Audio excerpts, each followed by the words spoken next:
जय श्री सीताराम। और श्रीमद् भगवद गीता के प्रथम अध्याय के श्लोक 19 से हम पढ़ रहे हैं। सघोषो धार्तराष्ट्राणां हृदयानि व्यदारयत् नभश्च पृथिवीं चैव तुमुलो व्यनुनादयन्। इसका अर्थ है कि उस भयानक शब्द ने आकाश और पृथ्वी को भी गुंजाते हुए धार्त राष्ट्रों के यानी आपके पक्ष वालों के हृदय विदीर्ण कर दिए।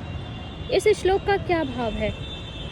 पांडव सेना में जब समस्त वीरों के शंख एक ही साथ बजे तब उनकी ध्वनि इतनी विशाल, गहरी, ऊंची और भयानक हुई कि समस्त आकाश और पृथ्वी उससे व्याप्त हो गई।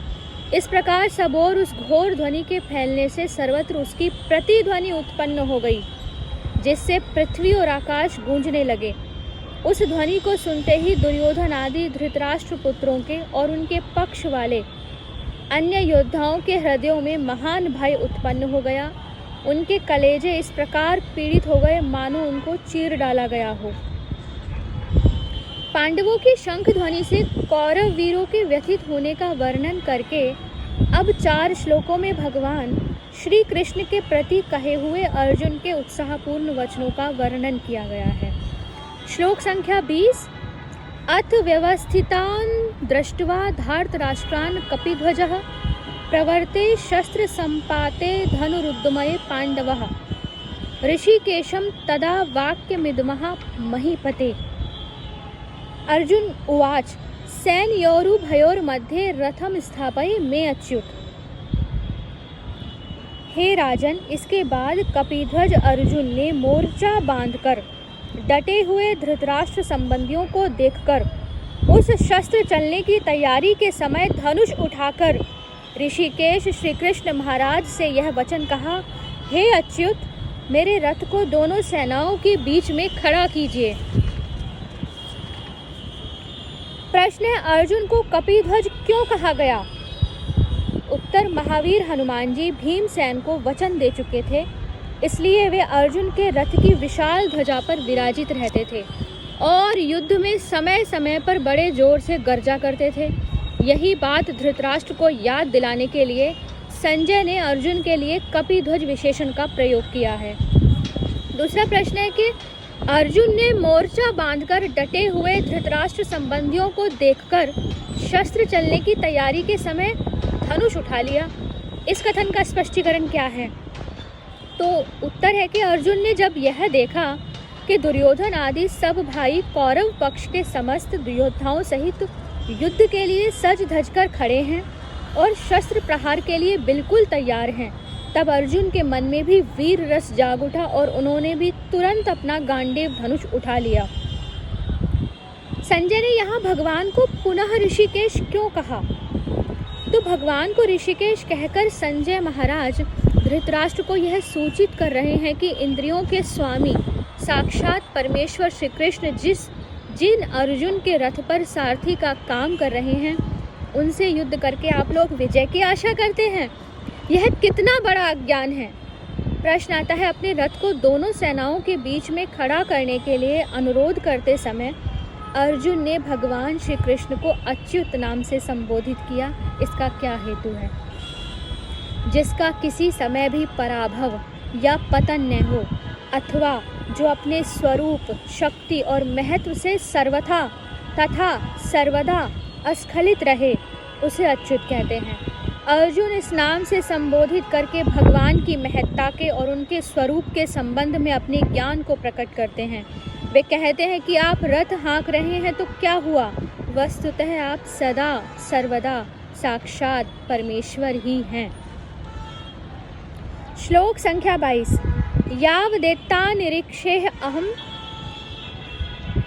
योद्धु कामान वस्थितान कैर्मया सह योद्धव्यमस्मिन् रण समुद्दमय। अर्थात, और जब तक कि मैं युद्ध क्षेत्र में डटे हुए युद्ध के अभिलाषी इन विपक्षी योद्धाओं को भली प्रकार देख लूं कि इस युद्ध रूप व्यापार में मुझे किन किन के साथ युद्ध करना योग्य है, तब तक उसे खड़ा रखिए। इस श्लोक का क्या स्पष्टीकरण है? अर्जुन भगवान श्री कृष्ण से कह रहे हैं कि आप मेरे रथ को दोनों सेनाओं के बीच में ले जाकर ऐसे उपयुक्त स्थान पर और इतने समय तक खड़ा रखिए जहाँ से और जितने समय में मैं युद्ध के लिए सज धज कर खड़े हुए समस्त योद्धाओं को भली भांति देख सकूं। ऐसा करके मैं यह जानना चाहता हूँ कि इस रणोद्यम में युद्ध के विकट प्रसंग में स्वयं मुझको किन किन वीरों के साथ लड़ना होगा। श्लोक संख्या 23। यो तस्य मानान् वेक्ष्य अहं य एते अत्र समागतः धार्तराष्ट्रस्य दुर्बुद्धेर्युद्धे प्रियचिकीर्षवः। अर्थात दुर्बुद्धि दुर्योधन का युद्ध में हित चाहने वाले जो ये राजा लोग इस सेना में आए हैं, इन युद्ध करने वालों को मैं देखूंगा। दुर्योधन को अर्जुन ने दुर्बुद्धि क्यों बताया?